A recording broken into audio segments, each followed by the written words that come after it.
아멘. 성경은 잘 아시는 대로 66권의 책으로 되어져 있습니다. 창세기부터 시작해서 구약 39권, 그리고 이제 요한계시록으로 성경이 끝나는데 이제 신약은 27권에서 총 66권의 책들이 있는데 그 66권의 책들이 다 저마다의 어떤 의미들을 가지고 있고 또 성경으로서 이 성경책 안에 들어온 데는 또한 이유가 없어 보이지만 이유들이 다 있습니다. 그래서 이제 어떤 책들이 어떤 상황들 가운데 참 좋다 이런 게 있는데 뭐 대표적으로 이제 뭐 요한복음 같은 경우에 워낙 예수님의 말씀들이 많이 기록되어져 있기 때문에 예수님에 대해서 알기에 참 좋은 말씀이고요. 마가복음은 우리가 작년에도 좀 마가복음 전반부를 함께 셀모임 시간에 나누기도 했지만 그 예수 그리스도의 고난에 초점이 맞추어져 있어서 그 예수님의 그 마지막 그 일주일에 초점이 맞추어져 있어서 예수님의 고난과 또 십자가의 사랑을 묵상하기에 참 좋은 책들입니다. 여러분도 아마 이제 성경을 읽어가다 보면 이 책이 참 좋다. 그리고 이 책이 참 뭐 요즘 인생 말씀이다 이런 말씀을 참 많이 하는데 그런 책들이 아마 한 권씩 또 혹은 그런 구절들이 또 한 구절씩 있으신지 모르겠습니다. 여러분 어떤 성경을 가장 좋아하십니까? 또 어떤 구절을 가장 좋아하십니까? 어떤 사람들이 제게 만약에 묻는다면 저는 주저하지 않고 욥기 23장 10절을 이야기를 합니다. 그리고 제가 이 66권 중에서 가장 많이 읽고 묵상하는 책도 욥기이고요. 그리고 23장 10절의 말씀은 제 인생을 바꾼 말씀이기 때문에 제가 늘 외우고 또 붙잡고 기도하는 말씀이기도 합니다. 신학교에 처음 들어가서 이제 어떻게 살아야 하고 어떻게 사역해야 되느냐라는 그 고민 가운데에서 하나님께서 20살 여름에 제게 주셨던 말씀인데 그래서 이 말씀은 지금도 제가 이제 묵상하고 있는 말씀이기도 합니다. 아까 말씀드렸지만 이 성경책마다 그 성경책의 뭐 목적이나 그 성경책을 통해서 주로 깨달을 수 있는 것들이 많이 있습니다. 예를 들면 요한계시록 같은 경우에 올 여름에 수련회를 가게 된다면 좀 나누고자 하는데 뭐 하나님 나라에 대해서 또 나눌 수 있는 것들이고 뭐 복음서나 사도행전 다 나름대로의 모든 책들이 그렇지만 저작 목적이 있습니다.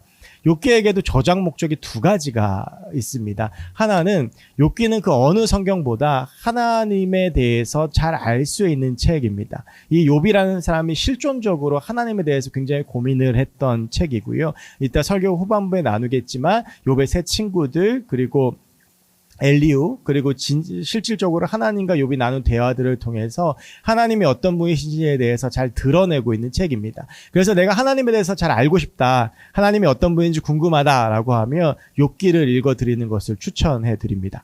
그리고 또 이 욥기 하면 또 다른 목적 하나는 바로 고난당하고 있는 사람들에게 주어진 선물과도 같은 책입니다. 여러분 욥 그러면 떠오르는 것이 무엇입니까? 고난입니다. 욥은 아브라함 때의 그 족장 시대 때 인물들로 우리가 흔히 생각을 하는데 이 욥은 1장 3절에 보면 동방에서 가장 훌륭한 사람이었다라고 이야기하고 있을 정도로 굉장히 저명하고 부자였습니다. 그런데 그런 욥이 하루아침에 모든 가족들 재산을 잃고 고난 속에서 그 고난을 돌파해 나가는 모습들을 담고 있는 책이 욥기라고 할 수 있습니다. 그래서 내가 조금 힘들 때 어려울 때 내가 뭔가 고난을 당하고 아픈 일들이 있을 때 욥기를 읽으면 힘이 나고 또 도움이 됩니다. 이 욥이라는 사람에 대해서 그래서 오늘 잠깐 좀 나누려고 하는데요. 먼저 그럼 욥의 이 고난을 다루기에 앞서서 그럼 욥은 어느 정도 부자였는가라는 것을 좀 함께 보려고 합니다. 이 욥기 1장 2절에서 3절까지에 보면 욥의 재산 규모가 나옵니다. 욥에게는 아들이 7이고 딸이 3 있었습니다. 이 당시에는 자녀들 많은 것이 다복하고 또 뭐 복을 많이 받은 증거였는데 자녀들이 10명이나 될 정도로 굉장히 복을 많이 받은 사람이었죠. 그리고 이 욥이 가지고 있는 재산들을 보면 그 당시에는 뭐 화폐가 지금처럼 지폐나 뭐 이런 것이 아니라 가축의 수로 그 재산 가치를 결정을 했는데 양이 7,000마리, 낙타가 3,000마리, 소가 500결이, 암나귀가 500마리, 그리고 종은 많이 있었다라고 되어져 있습니다. 그러니까 이 말을 쉽게 말씀드리면 욥은 어마어마한 부자였습니다. 그 어마어마한 부자였던 이 욥이 그래서 1장 3절에서 동방에서 가장 훌륭한 자라고 결론적으로 이야기를 하는데 이 어마어마한 부자였던 이 상황이 고난당하기 전 욥의 상황입니다. 재벌 중에 재벌이었습니다. 그런데 그가 욥기 1장 13절부터 고난을 당하기 시작하는데요. 그가 만난 고난들을 보면 이것이 모두 하루에 일어나는 일인데 소와 나귀를 스바 사람들에게 빼앗기고 그 나귀들을 지키던 종이 죽습니다. 강도를 만났습니다. 이런 보고를 듣고 있는 중에 또 다른 사람이 와서 불이 하늘에서 떨어져 양과 종들이 다 죽었다고 보고를 합니다. 강도를 만났고 천재지변이 일어나서 자신의 재산들을 잃어버린 것이고요. 그리고 나서 갈대아 사람들이 나타나서 낙타를 빼앗기고 종들은 죽임을 당하였습니다. 그러니까 있는 전 재산을 다 잃어버린 거예요. 그리고 나서 그 다음 마지막 보고가 이것입니다. 마다들의 집에서 그 자녀 10명이 다 모여서 잔치를 벌이고 있었는데 갑자기 태풍이 불어서 그 집이 무너져서 자녀들이 다 죽었습니다. 이게 거의 한 30분 간격 동안 욥에게 들린 이야기입니다. 가지고 있는 전 재산을 다 잃어버렸고 그리고 자기 자녀들까지도 죽었다라고 하는 것이 욥이 지금 들은 이야기였습니다. 그리고 나서 잘 아시는 대로 남아있는 유일한 가족이었던 아내도 자기를 저주하고 떠나갔습니다. 그리고 욥에게 육신의 질병이 들었는데 그 온몸이 가려워서 기아장으로 피부를 긁어야만 될 정도로. 여러분, 이 가려움이 이렇게 몸에 일어나면 되게 힘들지 않아요? 제가 지금 오른팔에 깁스를 하고 있어가지고 아주 너무 가렵습니다. 그래서 이 꼬챙이 같은 걸 하나 샀어요. 그래가지고 너무 가려우면 여기다 집어넣어가지고 살살살 끓는데 욥은 이제 온몸이 너무 가려워가지고 기와장으로 그 몸을 긁어야 될 정도로 그런 육신의 질병까지 찾아온 거예요. 여러분, 이게 욥이 당했던 이 고난들을 보면 어떻게 이런 고난들을 사람이 한순간에 감당할 수 있을까라는 생각이 듭니다. 만약에 여러분에게 어느 일순간 이런 일이 일어났다고 생각해 보세요. 전 재산 다 잊어버리고 가족 다 죽고 혼자 남겨졌는데 아프기까지 해요. 그래서 욥은 고난의 대명사로 여겨집니다. 그런데 우리가 우리의 삶을 보면 욥만큼은 아니지만 우리에게도 늘 따라다니는 단어가 또한 고난입니다. 살아가는 게 참 녹록지 않고 쉽지가 않습니다. 뭐 학생들은 공부하는 것, 앞에 미래에 대한 것들, 또 취업을 해도 직장 생활, 또 뭐 결혼, 특히 청년의 때는 정말 많은 고민과 많은 고난들 속에서 늘 있고 뭐 가정 환경 여러 가지 상황들이 날 참 어렵게 하고 힘들게 합니다. 이것만 이루어지면 될 것 같다고 생각했던 것이 그걸 이룬다고 해서 다 해결되어지는 것이 아니에요. 고등학교 때는 어떻습니까? 대학 가면 다 될 것 같은데 대학 가면 그때부터 시작이죠. 그때는 또 취업하면 될 것 같은데 취업해서 되는 게 아닙니다. 솔로일 때는 애인이 있으면 될 것 같고 또 그러다가 결혼하면 모든 문제 해결될 것 같지만 사실은 그 모든 것들이 다 날도 어렵게 하고 힘들게 하는 상황들의 연속이 일어나게 됩니다. 아마 모르긴 몰라도 여기 계신 분들 중에서도 지난 일주일 동안 뭐 여러 가지 지금 코로나 때문에 사업도 어렵고 직장도 어렵고 이런 상황들 속에서 고난을 만나고 또 재정적으로도 어렵고 가족의 문제가 있고 인간관계의 문제가 있고 직장의 학교에서 여러 가지 문제들과 고난들을 만나다가 어쩜 이 예배의 자리에 나와 있을지도 모릅니다. 오늘 이 욥이라는 사람이 고난에 대해서 어떻게 다루었는지 우리가 한번 좀 보면서 내 삶 가운데 나를 누르고 있는 이 고난을 대하는 실마리를 좀 찾아보려고 합니다. 제가 이 말씀을 쭉 묵상하다가 이런 생각이 들었습니다. 사람들에게 고난이 찾아오면요, 그 고난을 대하는데 보통 세 가지의 태도가 있습니다. 첫 번째는 고난이 찾아오면 남에게서 그 이유를 찾는 사람들이 있습니다. 주로 남 탓을 하는 것입니다. 성경에 그런 사람들이 누가 있나? 가장 대표적인 사람이 가인입니다. 가인하고 아벨이 하나님 앞에 예배를 드렸습니다. 아시는 대로 하나님께서는 가인의 예배는 받지 않으시고 아벨의 예배만 받으셨습니다. 그 이유는 아벨은 정성껏 예배를 준비했지만 가인은 그렇지 않았기 때문입니다. 그런데 가인이 하나님의 예배를 받지 않으시자 자신의 어떤 자존감에 큰 상처를 입고 여러 가지 감정의 소용돌이가 휘몰아치기 시작을 했습니다. 혼자 예배를 드려서 그 예배를 하나님께서 받지 않으셨다면 좀 나을 텐데 동생하고 같이 예배 드렸는데 동생 예배는 받으시고 내 예배는 안 받으시니까 창피한 겁니다. 하나님 왜 내 예배를 안 받으셨을까? 여러 가지 생각들도 들고 그 속에서 여러 가지 감정의 소용돌이와 괴롭고 힘든 일들이 이 가인의 마음 가운데 계속 찾아왔을 거예요. 그 어려운 시간들 속에서 가인의 눈에 보인 것이 아벨이었습니다. 가인은 아벨 때문에 이 모든 일들이 시작되어졌고, 아벨 때문에 내가 하나님께 예배드리지 못했고, 아벨 때문에 내가 이렇게 어려운 것이라고 생각을 했습니다. 그래서 마음속에 어떤 생각이 들었냐 하면 아벨만 없어지면 된다라는 생각이 들었습니다. 그래서 아벨을 죽이고 맙니다. 우리 가운데 무수하게 찾아오는 고난들, 때론 내가 어려운 것들을 우리는 때로는 남에게서 그 실마리를 자꾸 찾으려고 합니다. 저 사람 때문에, 저 인간 때문에, 또 이런 여러 가지 것들 때문에 내 인생에 고난이 찾아왔다. 출애굽한 이스라엘 백성들이 그랬습니다. 그들에게 끊임없이 찾아오는 목마름, 배고픔, 홍해바다, 전쟁, 그들은 그 모든 고난들 속에서 늘 다른 사람들만 쳐다봤고 모세를 받고 하나님을 탓했습니다. 그런 사람들의 입술에 늘 달려있는 것이 불평과 원망입니다. 저 사람 때문에 그랬다라고 하는 것이죠. 이런 사람들은 문제를 해결하고 고난을 해결하는 방법도 타인 의존적입니다. 다른 사람들에게 의지하고 사람들을 의지해서 이기려고 하는데 잘 되지가 않습니다. 이것이 우리의 삶 가운데 고난이 찾아오면 우리가 태하는 첫 번째 태도입니다. 두 번째는 지나치게 자기 자신에게만 집중하는 사람이 있습니다. 모든 것이 내 잘못 때문이고 모든 것이 나 때문이고 모든 것이 내가 살아온 삶의 결과들이다 라고만 생각하고 나에게만 집중하는 사람들이 있습니다. 가장 대표적인 사람이 가룟 유다입니다. 여러분, 가룟 유다는 나쁜 인간입니다. 예수님을 은 30세겔에 팔았습니다. 그런데 그래서 지금도 이 고난주간만 되면 가룟 유다가 고통받고 있죠.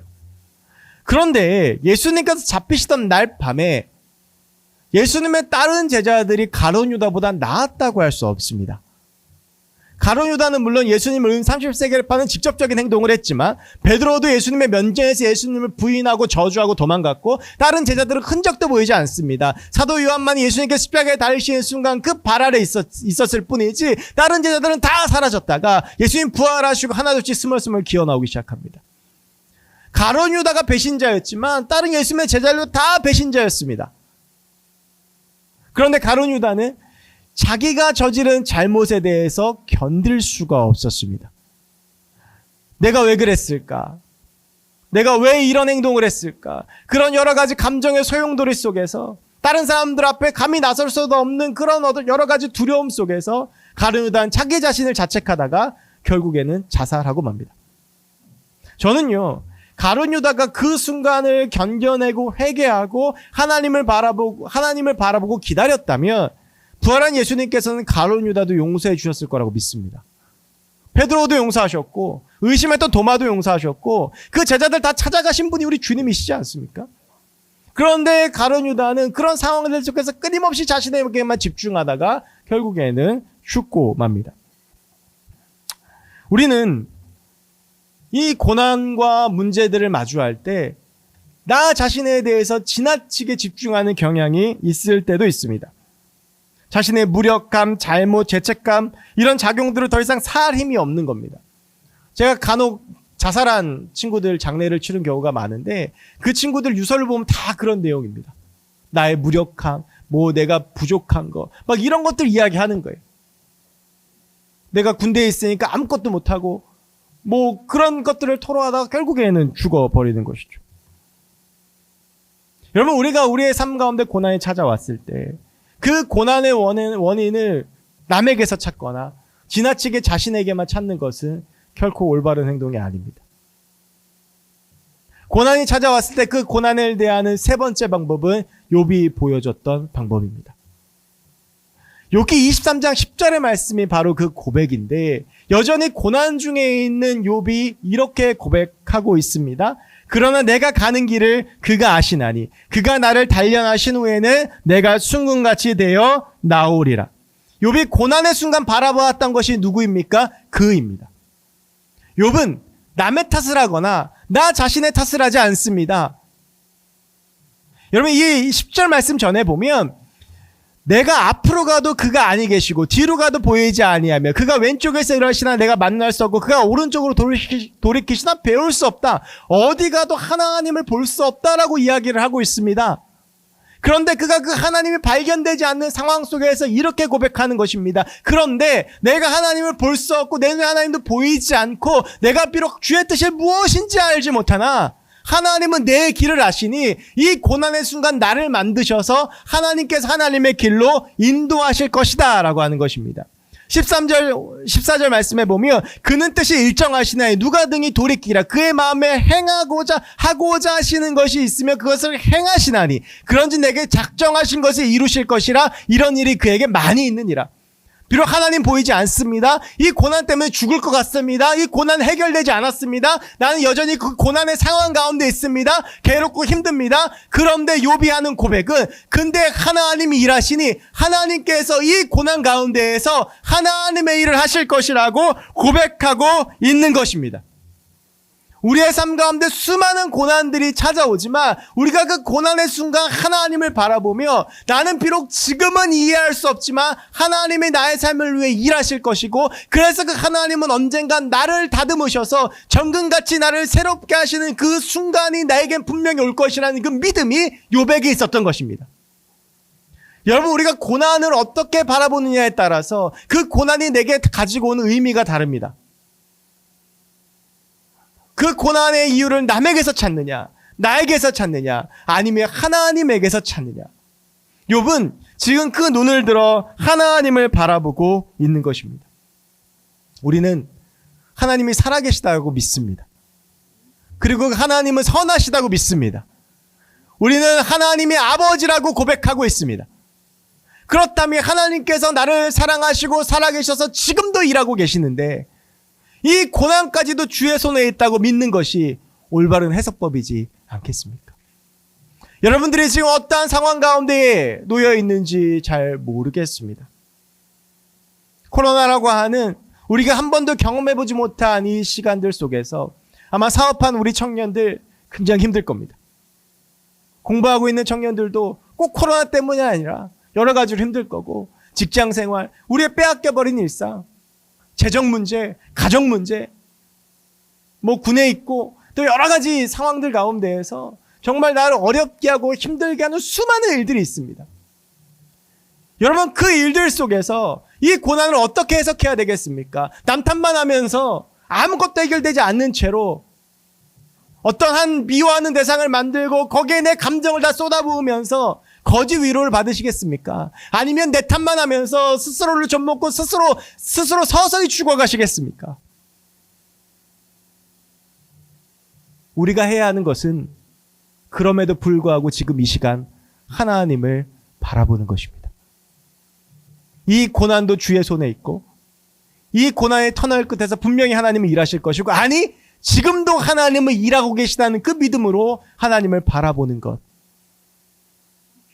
그것이 지금 이 순간 우리가 이 고난을 마주하며 보여야 되는 삶의 모습인 것입니다.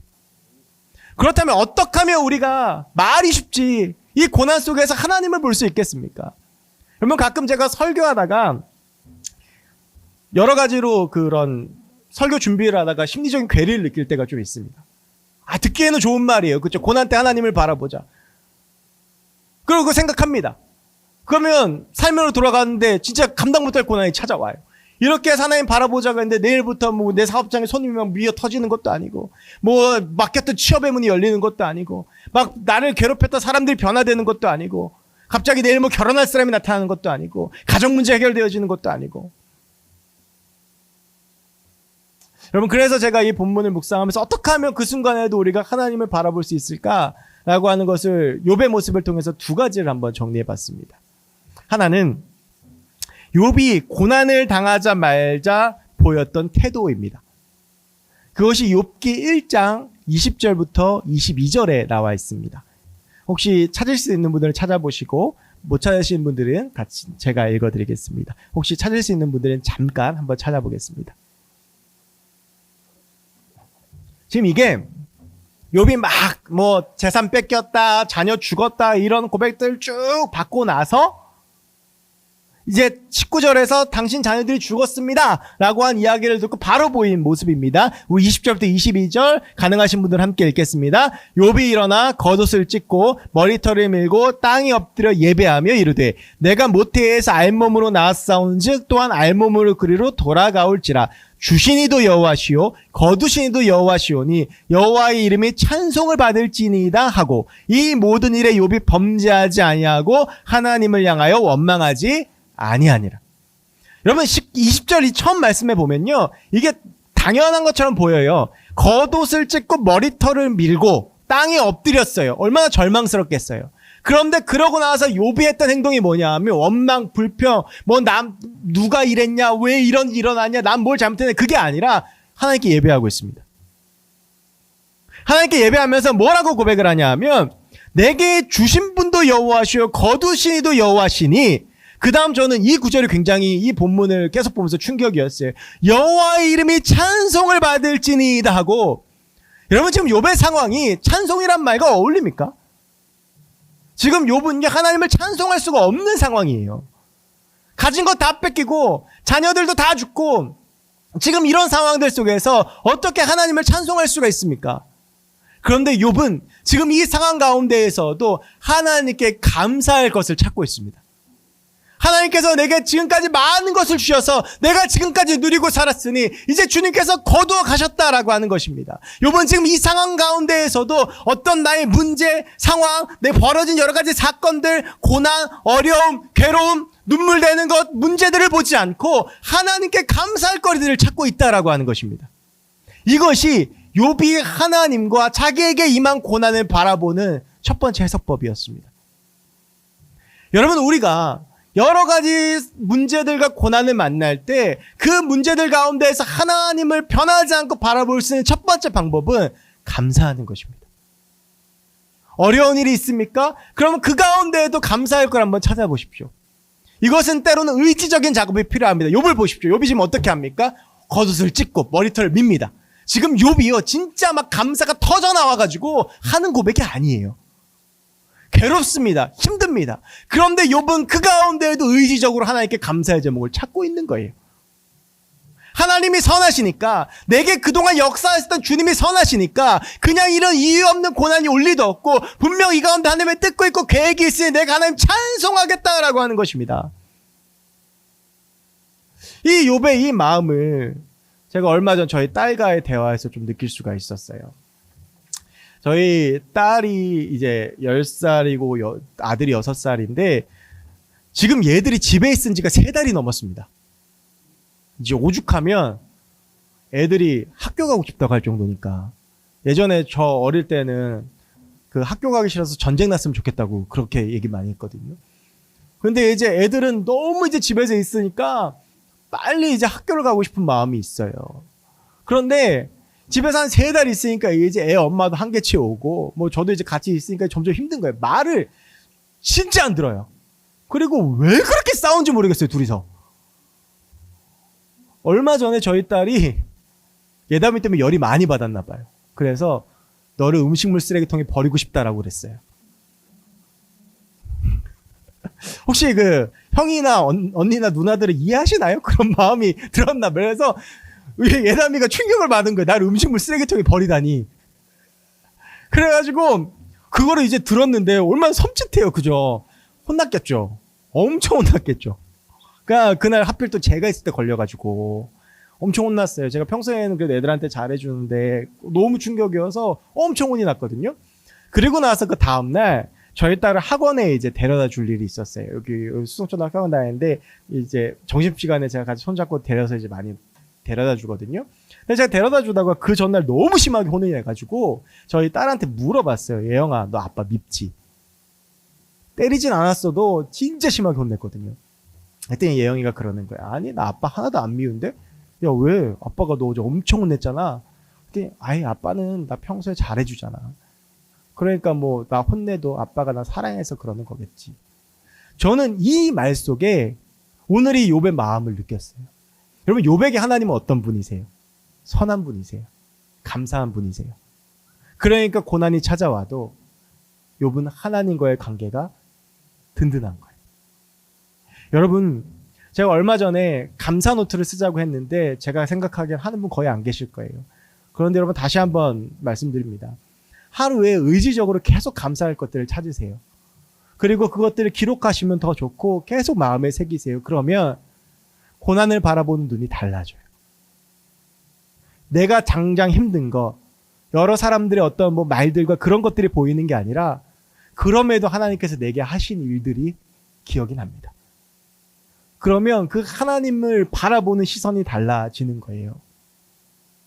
그러면 그 고난을 마주하는 내 삶이 달라집니다. 제가 지난주부터 깁스를 하고 있죠. 제가 그 사택 주차장에 이 배수로가 이렇게 좀 많이 벌어져 있는데 애들하고 수요일 밤에 자전거 타다가 걸려 넘어져가지고 날랐어요. 그래가지고 이 팔이 부러졌는데 제가 이제 거의 40이 다 돼가는데 깁스를 처음 해봤거든요. 너무 불편한 거예요. 특히 오른팔이고. 그러니까 이제 막 밥도 막 포크로 먹어야 되고 세수도 왼손으로만 하니까 막 비누 다 묻어 있고 그러니까 맨날 예영이가 닦아주고 뭐 머리도 한 손으로 머리도 왼손으로 하고 너무 불편하니까 이게요 불평불만이 나올 수밖에 없어요. 불평불만이 나올 수밖에 없고 왜 하나님은 이렇게 생각할 수 있거든요. 하나님은 왜 살아계신데 나 안 보호해 주셨나? 하나님 왜 나 안 지켜주셨나? 그렇게 생각할 수 있잖아요. 그런데 그 사고 나는 순간을 잘 생각해 보면 제가 이제 앞바퀴에 걸리면서 자전거가 날라가지고 제가 완전히 날랐어요. 근데 제가 그 순간 뭘 봤냐 하면 땅에 올라오는 걸 봤거든요. 그래서 제가 오른손이 반사적으로 가가지고 팔이 부러진 거예요. 근데 생각해 보면 이거 오른손 안 갔으면 그 팔 부러질 정도로 머리를 박았으면 저는 아마 죽었을 거예요. 그래서 저희 집사람은 우스갯소리로 5월 1일이 결혼기념일이었는데 제가 4월 29일 날 다쳤거든요. 5월 1일 날 발이 날 뻔했다. 그런 이야기를 우스갯소리를 했거든요. 장례식 갈 뻔했다. 그런 이야기를 우스갯소리를 했어요. 진짜 평생 잊지 못할 결혼기념일. 근데 그 머리가 다쳐서 죽지 않았다라는 거를 감사하고 나니까 하나님께서 나를 다치게 하신 것이 아니라 지켜주신 것이라는 고백이 나오는 거죠. 여러분 우리가 살아가다 보면 어려운 일들이 많이 만나는데 우리가 그 가운데 불평하고 불만하고 원망하면요. 그 가운데 계속 빠져요. 그런데 우리가 그 속에서 무엇을 해야 되겠습니까? 어려우더라도 의지적으로 감사하세요. 욥이요 대단한 사람이죠. 근데 욥도 보세요. 이게 지금 막 감사가 터져 나오는데 막 자녀 죽고 재산 다 잃고 감사가 터져 나오는데 머리 밀고 걷어찍고 하겠습니까? 그게 아니에요. 이 고난의 상황 속에서 욥은 그럼에도 하나님을 찬송하기 위해서 애쓰는 거예요. 그럼에도 감사할 제목을 찾는 거예요. 그러니까 그 욥의 이 고난을 대하는 자세를 통해 하나님은 결국엔 어떻게 하십니까? 그를 단련시키셔서 회복시켜 주시는 것이죠. 여러분 저는 우리가 더 감사했으면 좋겠어요. 한번 찾아보세요. 그냥 이렇게 생각하면 잘 안 떠올라요. 뭐 새벽이 됐든 저녁이 됐든 여러분 한번 기도 시간을 가지고 하루에 단 10분이라도 오늘 하루 내가 감사할 것이 무엇인가 한번 찾아보십시오. 제가 오른손이 이렇게 되고 나니까요. 처음에는 어떤 마음이 있었냐 하면 팔이 안 다쳤으면 좋겠다라는 생각이 들었어요. 그러다가 오른팔이 이렇게 되니까 왼팔이 다쳤으면 좋겠다라는 생각이 들었어요. 그러니까 계속 사람은 그래요. 뭔가 이렇게 아쉬운 거죠. 그런데 그 상황 가운데에서 내가 감사할 것들을 한번 찾아보십시오. 그럼에도 날 지켜주신가 하나님. 그러면 어차피 벌어진 일에 대해서 내가 그것들을 대하는 방법이 달라지면 하나님을 바라보는 시선도 달라지는 거죠. 또 한 가지는 굉장히 진부한 얘기인데요. 기도하셔야 합니다.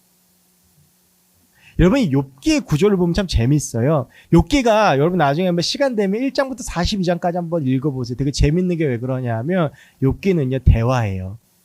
욥에게 이런 일들, 욥기에는 먼저 하나님과 사탄의 대화가 나오죠.